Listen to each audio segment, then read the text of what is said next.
उस युद्ध में महिषासुर ने बहुत माया का प्रयोग किया। वो अपनी आसुरी माया दिखाता, लेकिन वो मूर्ख इस बात को जानता नहीं था कि उसकी तुच्छ माया साक्षात भगवती महामाया के सामने चलने वाली नहीं थी।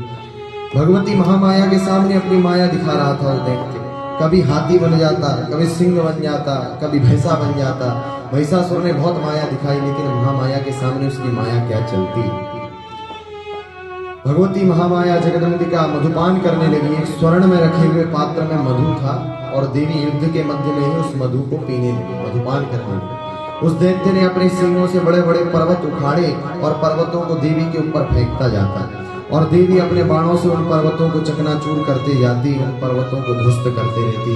देवी ने कहा कि गर्ज गर्ज क्षणम मूढ़ा मधुयावत विवाह में, अरे मूर्ख, जब तक मैं मधुपान कर रही हूँ तब तक तुझे जितना उछलना है उछल ले, जितना कूदना है कूद ले, जितनी उछल कूद कर सकता है कर ले, क्योंकि एक बार जो मैंने मधुपान कर लिया उसके बाद तू जीवित नहीं बचेगा, क्योंकि तेरी मृत्यु मेरे ही हाथों होने वाली है। तू बच नहीं सकता दैत्य, तूने ही ये वरदान मांगा था ना कि किसी पुरुष के हाथों मेरी मृत्यु ना हो।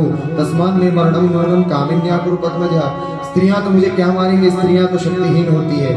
आज मैं तुझे बताती हूँ कि स्त्रियां शक्तिहीन होती हैं या स्त्रियां स्वयं ही शक्ति स्वरूपा होती हैं।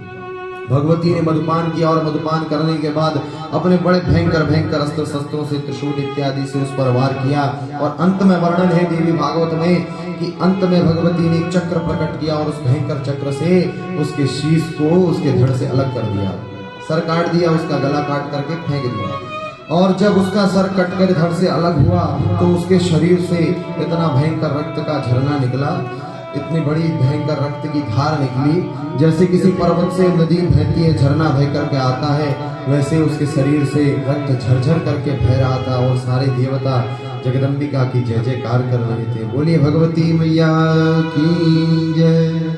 पूज्य प्रेम नारायणाचार्य जी महाराज की ऐसे ही दिव्य प्रवचनों का आनंद लेते रहने के लिए चैनल को सब्सक्राइब करें। नई वीडियोस की नोटिफिकेशन सर्वप्रथम प्राप्त करने के लिए बेल आइकन को दबाएं। डिस्क्रिप्शन में दिए गए लिंक्स के द्वारा पूज्य महाराज श्री को सभी सोशल मीडिया प्लेटफॉर्म्स पर फॉलो करें। पूज्य प्रेम नारायणाचार्य जी महाराज का ये दिव्य संकल्प है कि श्रीमद् भागवत कथा एवं श्रीमद् वाल्मीकि रामायण कथा के माध्यम से शास्त्रों का ज्ञान जन जन तक पहुंचाया जाए। महाराज श्री के इस दिव्य संकल्प में आप भी श्रीमद् भागवत कथा एवं वाल्मीकि रामायण कथा का आयोजन करा करके सहयोग कर सकते हैं। पूज्य महाराज श्री से श्रीमद् भागवत कथा एवं श्रीमद् वाल्मीकि रामायण कथा करवाने हेतु दिए गए नंबरों पर संपर्क करें।